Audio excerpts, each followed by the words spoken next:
Now, from the makers of Cold Water Omo... Right, come along, everyone. I think we've finished for the day. Come along, Nicky. Mrs. Peel. Home to bed to get ready for the gala dance tomorrow. I can't wait.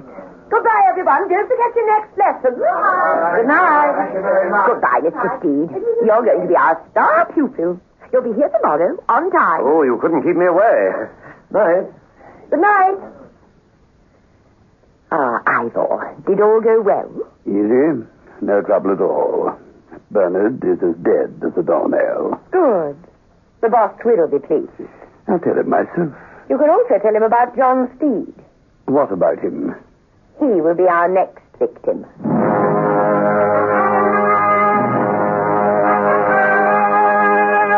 The Avengers.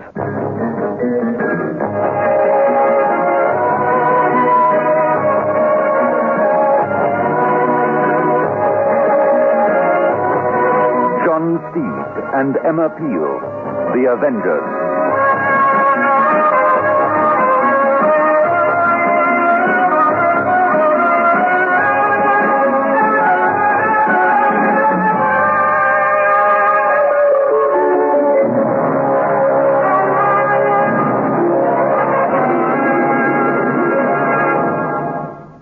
Cold Water Omo has really powerful cleaning action. Mrs. Senior discovered this. My husband wears overalls to work, and they come back very sort of greasy and dirty. My girl actually does them by hand in the tub, but she uses Cold Water Omo, and they're fine, and they come up perfectly clean. They say once an Omo user, always an Omo user. I've stuck to Cold Water Omo, and I'm still using it. It's the strongest washing powder I've used. Cold Water Omo cleans best. Day in, night out, Magnolia woman, perfectly good. Now you can choose from Vinolia's 5 new classic fragrances.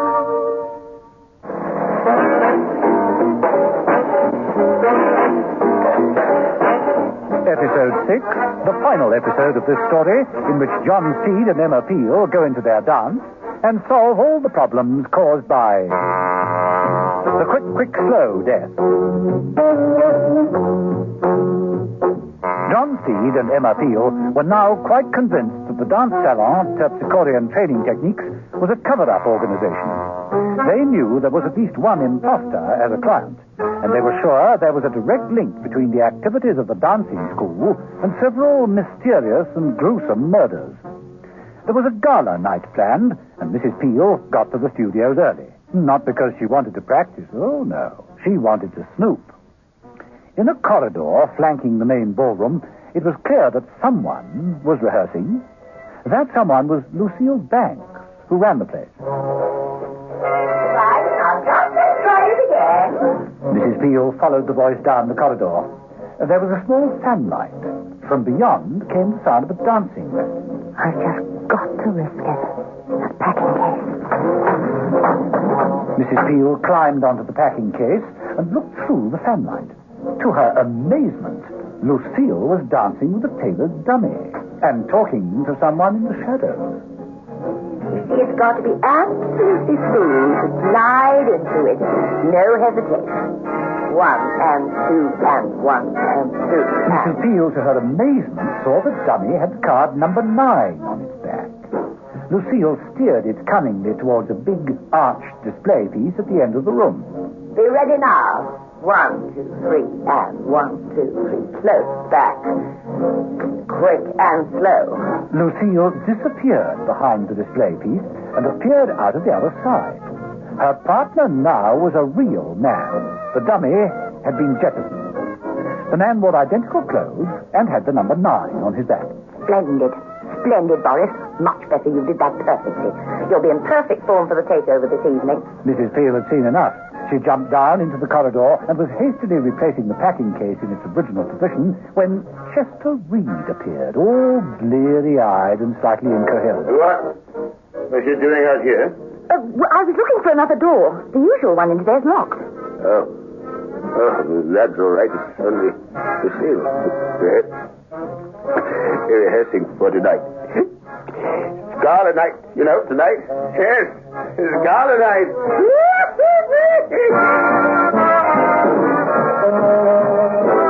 In Mitchin & Co. dress hire, John Steed was also preparing for gala night. He was resplendent in full tails. Cider was fitting him. A splendid fit, sir. Yes, splendid fit. Thank you. Now, where is the gentleman's secret pocket? Oh, right here, sir. Cider indicated a secret pocket in the waistband of the trousers. Ah, excellent. Steed dropped a miniature gun into the pocket. Might run into a spot of bother tonight. Can't be too careful. I see. If you will forgive me, sir, that the suit, you won't forget it. It is on hire, and if damaged, the deposit Will have to be forfeited. Yes, I know. But don't worry. If the worst comes to worst, I'll endeavor to get shot where it doesn't show. Very thoughtful of you, sir. Thank you so much. Best of luck. And later, at the dance salon, things were really swinging.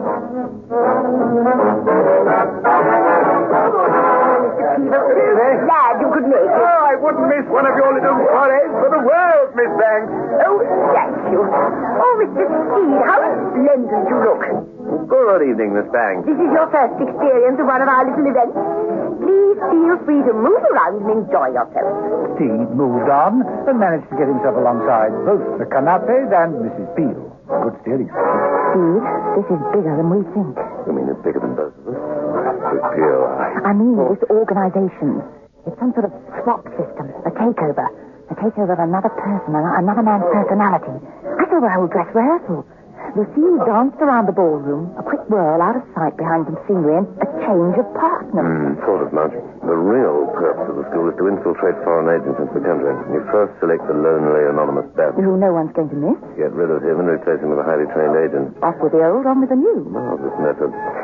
I don't want to make a move yet, though. I'd like to catch them red-handed. You'll get your chance tonight. They're planning another swap. That's right.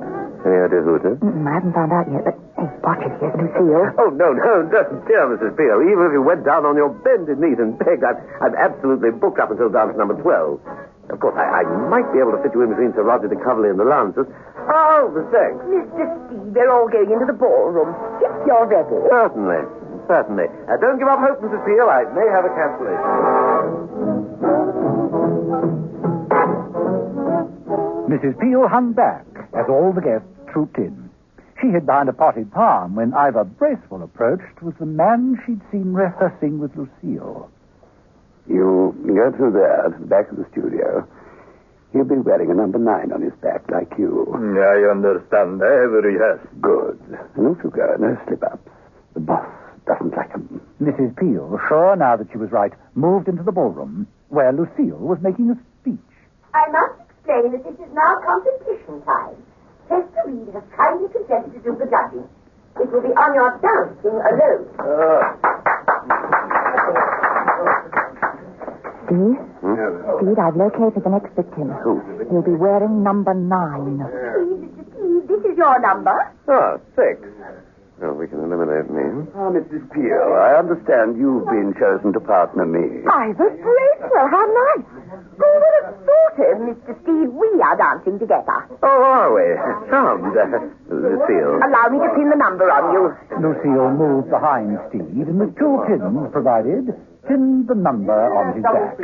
Pity you haven't got eyes in your head, Steve. She'd put the 6 on upside down. You're number 9. At that point, the music started up. The 1 o'clock jump.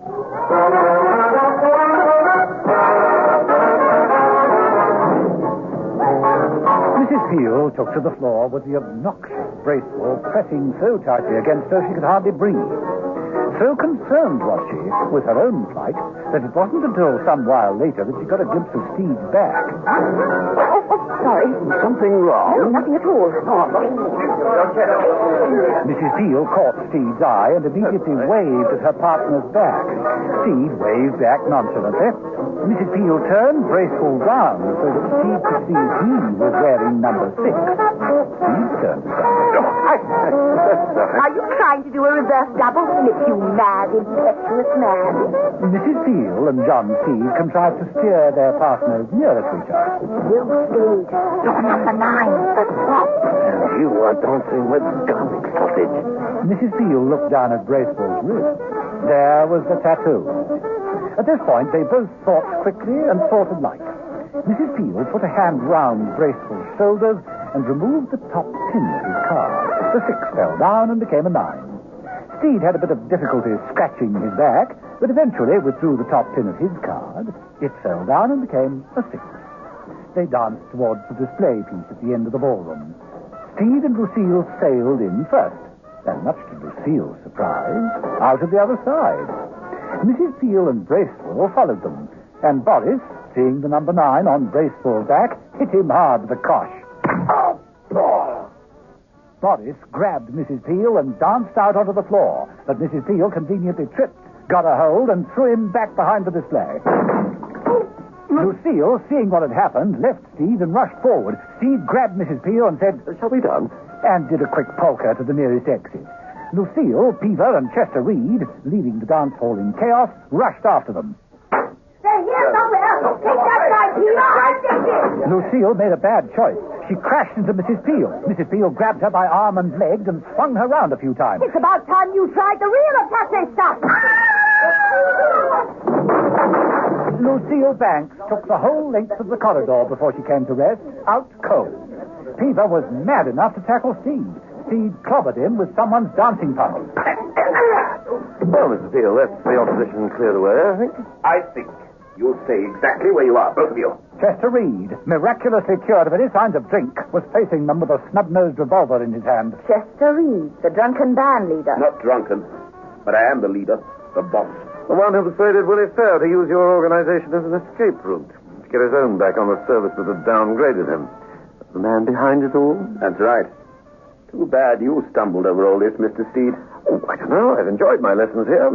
You know, the step I enjoyed the most was... The quick, slow, quick. Like this! With enormous speed, Steed leapt forward and grabbed Reed's gun arm. And slow. Oh, Steve, I'm so sorry. Look at your evening jacket. It's torn. And the bullet clipped the shoulder padding. Mrs. Peel, whenever I go out with you, I'm always prepared to lose my deposit. Sure you know that by now. Let's shimmy off, shall we? Shield gives a confidence that actually shows. In your eyes. Put on Shield deodorant and it's dry, incessant. That's the way it stays right through the day. Shield never makes you feel sticky. It just protects you and keeps you dry, feminine, fresh. Wear Shield, and the only thing you show is confidence. Shield gives a confidence that actually shows. In your eyes. In your eyes. So many women tell us that once an Omo user, always an Omo user. Women like Mrs. Clark of East London. This is certainly the one that I've stuck to. And it's all I'll get now. Yes, Goldwater Omo cleans best. Over 1 million housewives have proved it.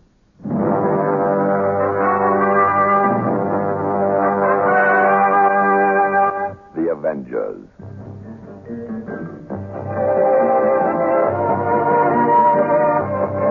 Listen every evening, Monday to Friday, to John Steed and Emma Peel, The Avengers. Brought to you by the makers of Cold Water Omo. The Avengers. Donald Monat as John Steed and Diane Appleby as Emma Peel is adapted and directed by Dennis Paulbig and produced by David Gooden.